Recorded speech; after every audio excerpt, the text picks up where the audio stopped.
Hello and welcome back to another Dr-Tutor video. Today we're going to be covering some of the content from the Energetics 1 topic. This video has been based around the Edexcel A-level specification, however has been adapted in some ways to cover other specification points from other syllabuses as well. So enthalpy refers to a change in energy, and in this case specifically heat energy. And when we're discussing enthalpy and doing calculations for enthalpy, standard conditions are very important. So in terms of pressure, standard conditions would be 100 kPa or 1 atmosphere. In terms of temperature, 298 Kelvin. And in addition, each element or molecule involved in the reaction has to be in its standard physical state. If concentration is relevant, then the concentration has to be 1 mole per decimeter cubed as well. So this topic requires us to understand and memorize some key definitions.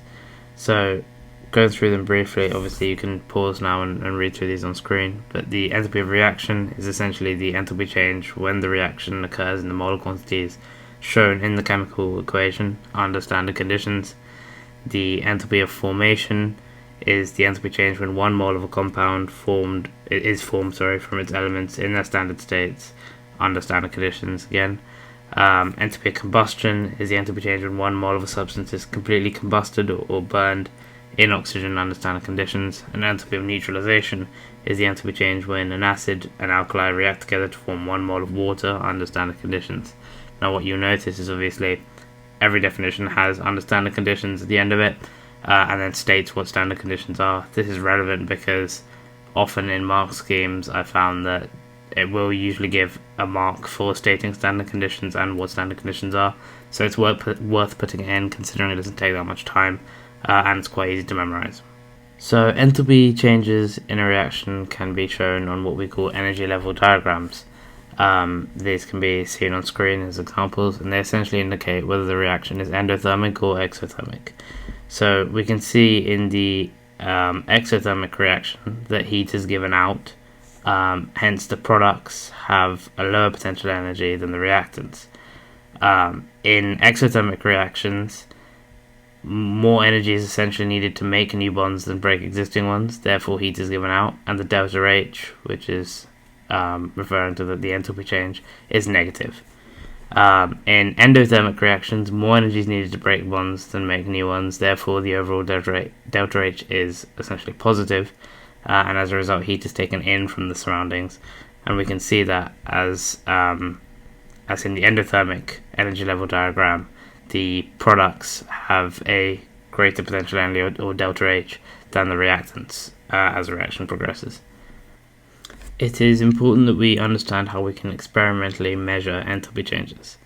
So we can use the enthalpy of the reaction to work out the energy changes occurring in terms of using temperature changes to achieve a value for the overall energy change or delta H.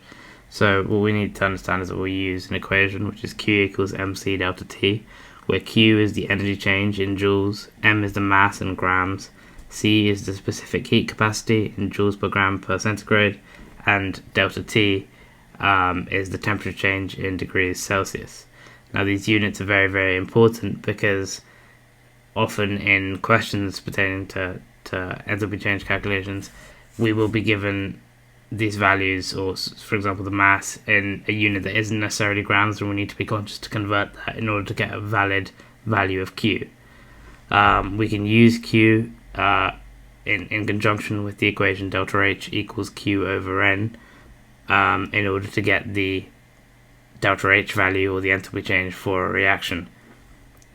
In this reaction, delta H is obviously the overall enthalpy change as we discussed, Q is the energy transfer that we just calculated, and N will be moles.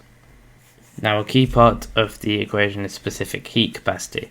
Now you may be wondering what exactly specific heat capacity is, and it is essentially the energy required to increase the temperature of 1 gram of a substance by 1 Kelvin without causing a state change. What we are essentially doing here is the first equation of Q equals mc delta T is enabling us to understand the energy change of a substance of known mass and calculate that value, and then the second equation of delta H equals Q over N, which is moles, is allowing us to calculate the energy value or enthalpy change per mole of that specific substance. The exact method and application of these equations will vary based on how you're asked it in a specific question. And obviously we can go through these in one-to-one tuition if that's something you're interested in, and there's also more information on my website, dr-tutor.co.uk. We can also calculate the enthalpy of combustion, and this would be done, as mentioned on screen, by essentially burning a set mass, or combusting a set mass of an alcohol or the reactant we're interested in, and judging the temperature change in a beaker of water and noting that down, and then plugging those values into the equation. So when it comes to calculating the enthalpy change of reaction and the enthalpy change of combustion, there are certain experimental errors which may lead to our calculated value not matching up exactly with the databook value. One key one, which is a universal across the enthalpy change of reaction and combustion, is that when we are completing an experiment in school lab conditions or any lab conditions, we may not achieve exact standard conditions. So for example, 1 atmosphere of pressure, and this may lead to slight variations in our value. In addition to this, when calculating enthalpy change of reaction, there's loss of energy to surroundings. So for example, if we're talking about heat energy, there could be a loss of heat between the apparatus. The specific heat capacity we're using may not be exactly equivalent to what we're given, so we typically use water, which is 4.2, and that value may not be 100% accurate for the substances we're essentially measuring and testing. In addition, incomplete reactions is quite significant, because the reaction may not have gone to completion, and this will affect the enthalpy value we get. And for enthalpy change of combustion, incomplete combustion is again very significant for the same reasons as specified before. Again, transfer of energy and evaporation of water potentially, and standard conditions as we mentioned. There is a technique called bomb calorimetry which we can use to counter this to an extent. Just quickly on the point of density, the density of the solution is often taken to be the same as H2O or water, and this is not always necessarily the case, and thus can affect our calculated value when compared to the databook value. In addition, the point pertaining to evaporation in enthalpy of combustion is to do with, or can be to do with, the evaporation of fuel after weighing as well, as there is obviously a degree of fuel which may evaporate and thus affect the weight measurements we gather, and thus affect our calculation. So the next part of this topic is Hess cycles, and Hess cycles are based around Hess's law, which states that the total enthalpy change for a reaction is the same irrespective of the route that the reaction takes and which reactions occur in a closed system. This is essentially based around the concept that energy in a reaction system has to be conserved, as energy can't be created or destroyed. Therefore, the overall enthalpy change for a reaction is the same, irrespective of the route that reaction takes. We use it to determine the enthalpy changes for a reaction that can't be found using an experimental method, and we do this using a diagram which we'll cover in the next few slides. And these Hess cycles essentially use an intermediate product to enable us to work out the overall enthalpy change. Hess cycles as a subtopic are quite difficult to go over in a video, and as a result we can arrange one-to-one tuition to go over topics like this in a lot more detail, work through specific past paper questions, and essentially arrange it around exactly what you're struggling with. So get in contact with me to arrange those through my website, dr-tutor.co.uk. This is the standard layout of a basic Hess cycle. You've got the reactants to the products, which is your basic equation, and then from there you have your intermediate product, which is the constituent elements of the reactants and products broken down and balanced in accordance with the reactants and products.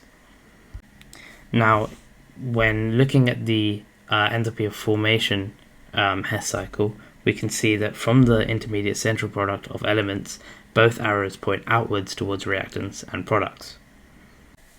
This point is important because what we would want to do when calculating the enthalpy of formation from reactants to products is invert whichever arrow is necessary in order to get the appropriate value such that the reactants flow to the products and essentially the arrows match that top arrow in the main reactants to products equation. So what we can see is this value from elements to reactants of minus 483.6 kilojoules. That arrow is contradictory to the main reactants to products flow, if you will. Therefore, we would want to flip that arrow and thus invert the value, if you will, by multiplying by -1, such that we get 483.6 kilojoules. We can then essentially follow the Hess cycle round and do the required BATs based on what the Hess cycle is indicating to get a value for the enthalpy of formation of that given reaction. If we temporarily label these as the arrow from elements to reactants being delta H1 and the arrow from elements to products being delta H2, we can remember what I find to be a slightly easier, somewhat formulaic method of working out the overall enthalpy change, with delta H, i.e. the overall enthalpy change, being equal to minus delta H1 plus delta H2. Therefore, in this case, minus 483.6 plus minus 393.5. We can also use Hess's law to work out the enthalpy of combustion. Now, when we set up our triangular diagram for this, we'll notice that the arrows point towards the central product, which is labelled here as combustion products. Now, these combustion products are always going to be H2O and CO2, balanced in accordance with our equation on that top line. The reason for this is both the reactants and the products will burn to form our combustion products. When calculating enthalpy of combustion, the values we essentially plug in at those arrows would be enthalpies of combustion as opposed to enthalpies of formation. In addition, the relevance of the arrows pointing inwards towards those combustion products is that when calculating the overall enthalpy change, we would have to invert, if you will, a different arrow, i.e. the arrow on the right in this case, which is enthalpy of combustion 1. As a result, when we go on to imagine our more formulaic method of remembering these calculations, we would have the overall enthalpy change is equal to delta H1, or HC2 in this case, minus HC1, as the HC1 value would be inverted. Essentially, because we are again trying to achieve that smooth flow of arrows, we have the reactants to combustion products arrow being the right direction in accordance with reactants to products at the top, and then we would need to flip the arrow of combustion products to products, therefore inverting the value. Therefore, because the reaction goes in the opposite direction to the arrow shown, we'd be able to subtract the HC1 value. In many ways, we treat the arrows in Hess cycles as vectors of sorts. Like I said, this topic is quite difficult to communicate over a video as opposed to working with a student one-on-one, so please feel free to reach out through the comments or any other method if you want a bit more clarification. So, moving on to bond enthalpies. Bond enthalpies are essentially an average value which represents the energy that we require to break 1 mole off the stated bond in a gaseous state under standard conditions. When we look for bond enthalpies in our data book, we'll find mean bond enthalpies. What this indicates is how much energy is required to break a particular bond averaged across the range of compounds containing that bond. So for example, the mean bond enthalpy for a carbon-hydrogen bond will be averaged across a variety of compounds that includes a carbon-hydrogen bond. These bond enthalpies give us an indication of how strong a bond actually is, and thus they can be used to give us an idea of which bonds might break first in a chemical reaction. Typically, we bonds with lower bond enthalpy values that will break first. We can use mean bond enthalpy values to calculate the overall enthalpy change for a reaction. This is seen on screen with delta H being equal to the sum of enthalpy changes for bonds broken minus the sum of enthalpy changes for bonds formed. So you may be asked to calculate the overall enthalpy change from mean bond enthalpy values. In order to do this, you need to identify the bonds broken and formed during the reaction, and then, to reiterate, plug it in such that it's the sum of the bond enthalpies for the bonds formed minus the sum of the bond enthalpies for the bonds broken to get you your overall enthalpy change value. Okay, so that brings us to the end of today's video. We've covered the majority of the Energetics 1 topic, but not everything. To go over any of the points in this video in more detail, or some of the points I may not have mentioned that are more specific to your specification, we can arrange one-to-one tuition, which I do offer through my website, dr-tutor.co.uk. I also offer exam technique aids, useful resources for interview preparation and UCAT preparation for aspiring medical students, as well as a ton of free notes. So head over there and feel free to look around. If you did find the video useful today, I'd really appreciate it if you liked and subscribed. I'm going to be releasing more videos like this on topics for chemistry and biology A level, hopefully on a weekly basis. So yeah, see you next week.